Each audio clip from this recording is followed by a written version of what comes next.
You know why court cards are challenging? Because people are challenging. But that's okay, because you're going to learn from me and they are going to get much less challenging. I mean the court cards, but also people. Welcome to part 6 of my free online beginner's tarot course, the Learn Tarot series, where I teach you tarot without you having to memorize any meanings or arbitrary keywords or elusive occult texts or anything. I'm going to teach you a couple techniques, and by using these techniques, you'll be reading for yourself or other people, no problem. My name's Joe Monteleone. I'm a modern mystic, total misfit, and tarot tour guide to tour the teleology of the higher mysteries of tarot. I run the Tarot Mysticism Academy, an online school for advanced tarot training, mystical philosophy, hopscotching the tree of life, altered states of consciousness, personal development, healing, and a million and one other things. So get cozy, get your cards out, and let's resume where we left off. In the last class, we finished off the numbered minor arcana cards with the element of earth. In this class, we will be starting with the court cards. By the way, if you haven't yet, make sure to download the free Learn Tarot Beginners course workbook so that you could journal along and actually build a tarot journal, which is so very important. So the court cards are complicated because people are complicated. Court cards represent people in the questioner's life. Court cards can also represent the aspects of the questioner. Usually both are true. So this is my philosophy. When a person shows up in a reading, they usually show up being represented by a court card, and that's all great and fine. But sometimes a court card represents qualities or aspects of the actual questioner, of the client, or you if you're doing a reading for yourself. But both are true because when somebody is in our world, by virtue of them being in our world, they share something with us. They wouldn't be in our world, at least in a significant way, if we didn't share some quality, whether it be blood or similar interests, or we're just similar, or we just vibe, right? So the idea is that every person in your world, at least people that are consistently in your world, are mirrors. They reflect aspects of you. The court cards are mirrors as well. And without scaring anyone away, from a very epistemological sense, you literally can't know anything but yourself. But if you want more on that, look at my videos on non-duality, philosophy, and mysticism. For now, let's jump into these court cards. So there's 4 offices of the court cards in the Rider-Waite-Smith tarot tradition. We have the pages, we have the knights up here, we have the queens here, and we have the kings. These court cards represent 4 general stages of life. There are 16 court cards, 4 offices for each element, and this is the technique to read them. You're not going to have to memorize any keywords or any meanings from a book. All you have to do is this. How to read the court cards. 1, notice the suit symbol and recall the meaning of its associated element. If you don't know your suit symbols and your elements yet, you can go back to class 1 and the rest of the videos of this series. Step 2, notice the character. How do they interact with the suit symbol? This is going to be fun. So just like in the numbered minor arcana cards, we're going to look at how the suit symbol interacts with the scene. However, in the court cards, it's less about the scene and more about the character's relationship to their suit symbol. Step 3, this symbolizes how they interact with the element and leads to their character traits and meaning of the card. So let's begin. We'll start with the pages. Let's say you pull the Page of Wands. Well, you pull the Page of Wands, first step, notice the suit symbol. What's the suit symbol? It's a wand. A wand represents fire, which represents drive, purpose, career, creativity, ambition. Step 2, let's look at the interaction between the suit symbol and our character. We have this youthful character who's holding this wand that's taller than he is, and he's looking at it as if it is the most beautiful damn thing that ever existed. And that is the characteristic. He's looking at his ambitions. What's wands? Fire, right? Fire's ambitions, drive, creativity. He's looking at passion. He's looking at his passion, his ambition, his desire, and he's holding it and has such reverence, such enthusiasm for what he is passionate about. That is the Page of Wands, a young person who is enthusiastic and excited about something. Page of Cups, notice the suit symbol. What is it? It's a cup. Cup means water. Water means emotions, creativity in an internal sense, imagination, intuition, relationship building, relatability, empathy, healing, all that good stuff. So he's looking into the cup, notice the interaction, and so out of the cup there is a fish. Now what could this fish be? Well, there's many secrets to this, but one fun connection is that the fish is a symbol of Mercury. Mercury is the planet of Hermes, and both of them, Mercury and Hermes, are representative of the Logos, which is the very will, the very intelligence of the universe under God, source, consciousness, whatever. So to make a simple card very deep, it's somebody, a youth, who is looking into themselves and starting to uncover the very will of the universe within themselves. It's a very deep card.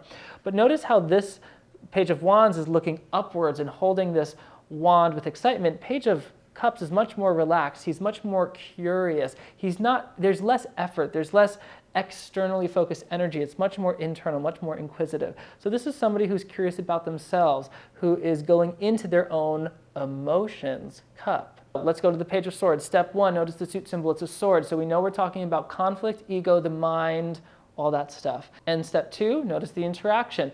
So this is somebody who looks like they're kind of looking back and forth, and their weight is on one foot to suggest that they're kind of moving, they're agile, they're flexible. They're kind of like, there's an alacrity, a readiness, almost like they're ready to fight or looking for a fight.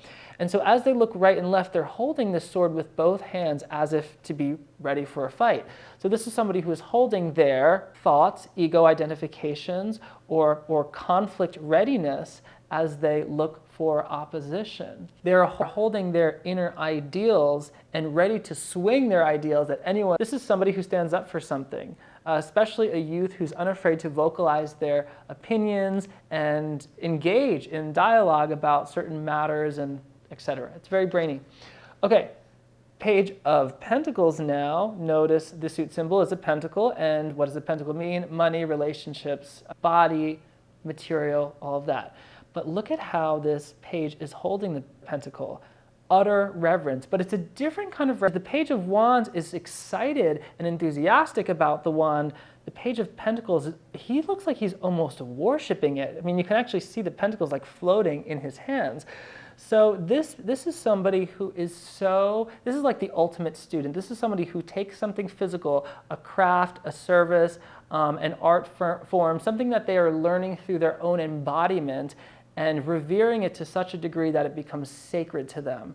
So this is somebody who's very serious about their material well-being and learning something physical. If I didn't say it already, pages generally represent students or any person that is in a position of learning, growing, especially from a divinely naive place. So let's move on to our knights. Our knights are all about movement, well, except for the Knight of Pentacles, but generally they're all about movement. And what are they moving? Their suit symbol. So each of these knights are going to show how somebody moves, literally or figuratively, their element in a direction to create something or to initiate something. So Knight of Wands, let's use our technique. Number 1, what is the suit symbol we find? It's the wand. Wand is fire. Fire is enterprise, ambition, creativity, drive, purpose. And what is the relationship between the wand and our Knight of Wands? Well, he's holding it upright, but his horse is charging forward. So he is taking his ambition, his drive, and he's charging forward with it. Unlike the Page of Wands, who is standing still and admiring the wand and is excited about the wand, this is somebody who is actually taking action and bringing that wand forward, bringing that creativity, that passion, that higher calling forward, moving it into progress. Knight of Cups, what suit symbol? Cup. What is a cup? Emotions, relatability, relationship building. He is taking that cup, his capacity to emote, to feel, and to build relationships, and moving it forward. You can see the horse with his hoof. Is it a hoof? I forget. His foot. The horse's foot is picked up and is moving forward. Notice the relationship between this card and death, and that gets into a whole nother class. But anyway, Knight of Cups is moving forward with his cup, with his heart, ready to start a relationship. And that's your characteristic. This is somebody who wears their heart on their sleeve. Knight of Swords, notice the suit symbol. Sword. What is a sword? Thoughts, ego, conflict. This knight is charging forward even faster than the Knight of Wands. So this is somebody who's taking their thoughts, their ideals, their ego, and their mind, and their ability to engage in conflict, and they're charging forward with all of that. So a lot of times people interpret Knight of Swords as a bully, as somebody who's unafraid to cause a scene and criticize, and that's very true, because what does the mind do? It separates. it discerns, it criticizes, and the mind in motion, like the Knight of Swords, is doing that relentlessly. It's not always bad. Sometimes Knight of Swords is like a card of a genius, you know, somebody who can think very quickly and conceptualize and problem solve. Knight of Pentacles, notice the suit symbol, we got pentacles, so we know we're dealing with earth, money, wealth, matter, stuff, and then notice the relationship between the knight. Now, this is the only knight with all 4 feet on the ground, and he's holding the pentacle and he's looking at farmland. So we might interpret this as he's still and he's looking around and he's planning where to put this pentacle. This is a card of work ethic and planning and planting the seed for something. This is somebody who's very trustworthy and very serious about their actions, especially related to where they're going to invest their money, time, efforts in their life, especially to the end of wealth and productivity and all that. So the queens of the tarot, queens are all about reflecting, guiding, nurturing, but they do it in very, very different ways. So the Queen of Wands, for example, let's notice the suit symbol, it's a wand, so we know this is somebody that is connected to their passion, their creativity, their vision, their higher calling. And notice how the wand leads to a cat. Well, the cat is, amongst many other things, a symbol of the animal nature that this queen has tamed. I'm pulling a little from the Thoth deck to use this technique, but you know, she's known as the Witch of the Tarot. So she's wielding her passions and her creativity through the wand, but all those passions and creativity come from the harnessing of her own animal nature, her own, you know, inner desire, her sexuality. This is somebody who's very attractive and unafraid to acknowledge and utilize their sexuality, their flirtation, their attraction, and inspire people, you know? She's the Queen of Wands, she's hot, you know? The Queen of Cups, suit symbol is cup, so we know we're dealing with emotion, sensitivity, and capacity to build relationship. And notice how this is the only cup that is covered, that is closed. I believe this is called a cherubim. I forget how to pronounce this word because I read a lot, but it is the Catholic cup through which the wafers come out. I don't know, I went to Catholic church like once, and thank Ganesha, you know, only once. Anyway, no offense to anybody. Anyway, so the Queen of Cups, she holds this cup and it's closed. So what does that mean? Well, to a degree, her own emotions cup, her own ability to build relationships is closed in her own world. And it's a big ass cup. This is probably the biggest cup in all of the Rider-Waite-Smith decks. So she has a lot of emotion. She has probably the best ability to build relationships, but it's currently defended. It is encased. There's something sacred about it. So this is somebody who is a little bit quiet, a little bit private, a little bit shy, but has so much to offer. And you can take all those connections and connect them to her astrological association with Cancer, specifically the first 2 decans of Cancer and the last decan of Gemini, which is the 10 of Swords, and you'll see why she's a little bit closed off. Not because she wants to harm other people, but she is a healer. She has so much to give. And if you want to learn all about that, you'll have to take one of my longer form courses where I can actually teach you about all the symbols, all the associations, the archetypes, and how you can actually use them in your own life. Because a lot of us, especially if you're watching, if you're interested in reading tarot and helping other people, a lot of us are healers, and so we have to create good boundaries. We have to close our cup so, you know, we don't drown ourselves in other people's stuff. But anyway, if you want to learn how to do that energetically, you're going to want to work with me. Check out tarotmysticismacademy.com, look at the courses, check in with your intuition, and potentially apply, and we can work together and actually go into all of that.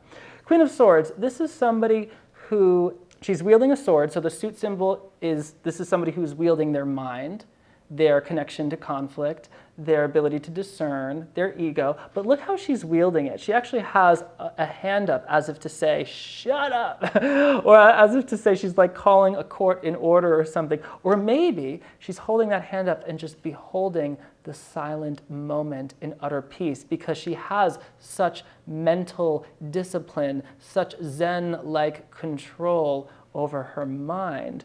You'll also notice that the tassel, you might not be able to see it, but the tassel coming off her left wrist is still, meaning that there's no winds. Remember that air is the element of the mind, and when there's wind, there's mental activity. But the air is still, meaning that her mind is still. She holds the sword up in complete stillness. This is someone who has a lot of self-control.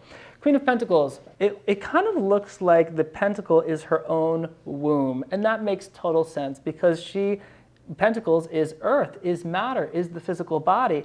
And as a queen, you can see she is like nurturing this pentacle as if she would nurture her own womb, her own child. So this is somebody who is very nurturing, especially physically. This is somebody who will cook for you and care for you and give you physical touch and attention and time and yeah, very loving person. Lastly, we have the kings, which are the masters of their elements, so to speak, as I believe Stephen Bright beautifully said. So let's start with our King of Wands. What suit symbol do we see? We see the wand. What is wand? Passion, enterprise, goals, higher purpose, calling. And notice how he's holding it. He's not even looking at us, right? He's looking in a totally different direction. And then there's a little salamander on the bottom, which is the embodiment of fire. Again, that's another class. But anyway, he's holding this wand and looking in a very specific direction. And you can kind of see that he's like prepared and ready to go in that direction. This card is not as obvious as the other cards, but it's essentially his ability to focus his ambition on what's in front of him and use his mind and his thought and his experience to masterfully use what's around him to further his own ambition. All right, King of Cups. This is an interesting one. So notice the suit symbol, we have cups. So this is emotions, feelings, and ability to build relationships, the ability to relate. Now, what's the interaction? Well, he's holding his cup, but he's sitting on the stone, but this stone is like floating or on top of this water. Okay, this is a big one. He is literally on top of the water, but there's a fish over here, there's a boat over here, and so there's stuff happening. So being that he's sitting on the stone above the water, above his emotions, yet wields his emotions. And the boat in the background signifies the connections between people that he has all over the world. So because he is holding his emotions, his cup, but is above the water, standing on the stone, he has overcome his own emotions, which allows him to relate to people from all over the world and create social harmony. This is the type of person who is like always looking out for the group. This is like a leader of a society, a leader of a family, a patriarch, a matriarch, whatever, who has overcome so much in themselves that they can still relate and empathize and yet still use their logic to make the best decision. He also has, there's some Egyptian mysteries in here that I won't go into in this class, but another time. King of Swords. This is an interesting one. So we see our king, we see the suit symbol, and the suit symbol is a sword, so we know we're going to be looking at ego, thought, idea, conflict. And he's looking directly at you. Directly at you. So this is somebody who is wielding their mind, who is wielding their principles and their ideals, and wielding it so in plain sight, looking directly at you without any aversion. This is someone who's not afraid to tell the truth. Right to your face. King of Pentacles, look at the suit symbol. Suit symbol is pentacles. That's earth, money, wealth, wellness. And let's see his interaction. Well, he's holding the suit of pentacles and he's looking ever so slightly down towards it. And that direction leads to all of this nice foliage and plants. And he's wearing this garment of grapes, which signify abundance and may connect to Virgo or Taurus. It's a little bit of an argument there, which one I vote Taurus. But anyway, because of the Taurian. Anyway, that's another class. But he's looking down at what he's achieved. He's looking down at everything that he has. He's actually at this kind of like garden terrace on like at a very high place in a castle, and you can see the rest of the castle behind him. So this is somebody who's looking at their wealth, looking at their efforts, looking at their work, and just kind of taking it all in. Remember to write in your journal the element, the relationship to the character, and then the meanings. This journal will grow over time. Don't forget to watch episode 7, I think it is, where I will go into the majors. Thanks so much for watching. If you want more information on my work, visit tarotmysticismacademy.com. Much love. I'll see you in the next wormhole.